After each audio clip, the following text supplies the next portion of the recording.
मार्कंडेय महादेव मंदिर उत्तर प्रदेश के धार्मिक स्थलों में से एक है। विभिन्न प्रकार की परेशानियों से ग्रसित लोग अपने दुखों को दूर करने के लिए बनारस से लगभग 27 किलोमीटर की दूरी पर स्थित इस मंदिर में आते हैं। वाराणसी के चौबेपुर में स्थित ये वही गांव है जिसे काशीराज दिवोदास ने दूसरी काशी के रूप में बसाया था। वर्तमान समय में ये गांव कैथी नाम से प्रचलित है। दोस्तों, भारतीय जनमानस को आज भी तीर्थ स्थलों पर सिद्धि और शांति प्राप्त होती है। समय समय पर पृथ्वी पर ऐसे तपस्वी पैदा हुए हैं जिन्होंने अपने तप के बल पर भाग्य की लेखनी को पलट दिया है। गंगा गोमती के संगम पर स्थित मार्कंडेय महादेव तीर्थ धाम इसकी अनुपम मिसाल है। चौबेपुर के कैथी ग्राम के उत्तरी सीमा पर बना ये श्री मार्कंडेय धाम अपार जन आस्था का प्रमुख केंद्र है। इस मंदिर का इतिहास भी बड़ा ही रोचक है।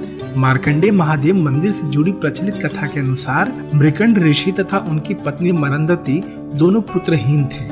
मृकंड ऋषि की घोर तपस्या के बाद भगवान शंकर के आशीर्वाद से मार्कंडेय ऋषि पैदा हुए, लेकिन उन्हें आयु दोष था।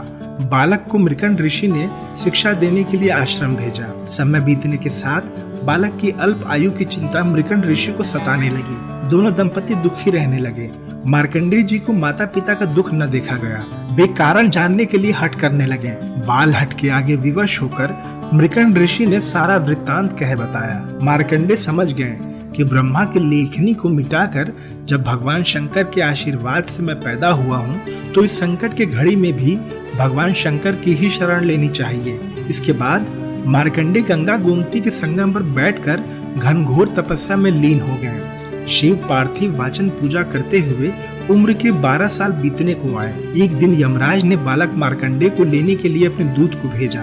भगवान शंकर के तपस्या में लीन बालक को देख यमराज के दूत का साहस टूट गया। उसने जाकर यमराज को सारा हाल बताया। तब जाकर यमराज स्वयं बालक को लेने भैंसे पर सवार होकर आए। माना जाता है कि जब यमराज बालक मार्कंडेय को लेने आए तब वह शंकर जी की तपस्या में लीन था। बालक मार्कंडेय का ध्यान तोड़ने के लिए यमराज दूर से भय दिखा प्रहार करने लगे। तब मार्कंडेय जी घबरा गए और उनके हाथ से शिवलिंग जमीन पर जा गिरा।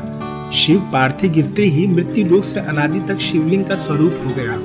यमराज का त्रास देखकर भगवान शंकर भक्त की रक्षा करने हेतु प्रकट हो गए और मार्कंडेय को यमराज से बचाया और यमराज को सचेत करते हुए कहा कि चाहे संसार इधर से उधर हो जाए, सूर्य और चंद्रमा बदल जाए, किंतु मेरे परम भक्त मार्कंडेय का तुम कुछ अनिष्ट नहीं कर सकते। इस बालक की आयु काल की गणना मेरे दिनों से होगी। बस तभी से गंगा गोमती के तट पर बसा यह कैथी गांव मार्कंडेय जी के नाम से प्रचलित है। यहाँ का तपोवन काफी विख्यात है।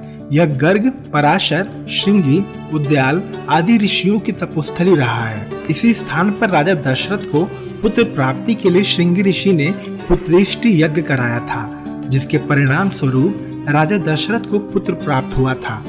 यही वह तपोस्थली है जहां राजा रघु द्वारा 11 बार हरिवंश पुराण का पारायण करने पर उन्हें उत्तराधिकारी प्राप्त हुआ था। माना जाता है कि पुत्र कामना के लिए यह स्थल काफी दुर्लभ है। हरिवंश पुराण का पारायण तथा संतान गोपाल मंत्र का जाप कार्य सिद्धि के लिए विशेष मायने रखता है। पुत्र इच्छा पूर्ति के लिए इससे बढ़कर सिद्धिपीठ स्थान दूसरा कोई नहीं है। मार्कंडेय महादेव की इस तपोस्थली पर हर समय पति पत्नी का जोड़ा पीत वस्त्र धारण कर गांठ जोड़े पुत्र प्राप्ति के लिए हरिवंश पुराण का पाठ कराते हैं। दुनिया भर से श्रद्धालु यहाँ आते हैं, गंगा गोमती के पवित्र संगम में स्नान करते हैं और फिर बाबा का जलाभिषेक करते हैं। ऐसा करने से उनकी सभी मनोकामनाएं पूर्ण होती हैं। अल्प आयु अथवा आयु दोष वाले श्रद्धालुओं को यहाँ एक बार आकर बाबा के दर्शन अवश्य करना चाहिए।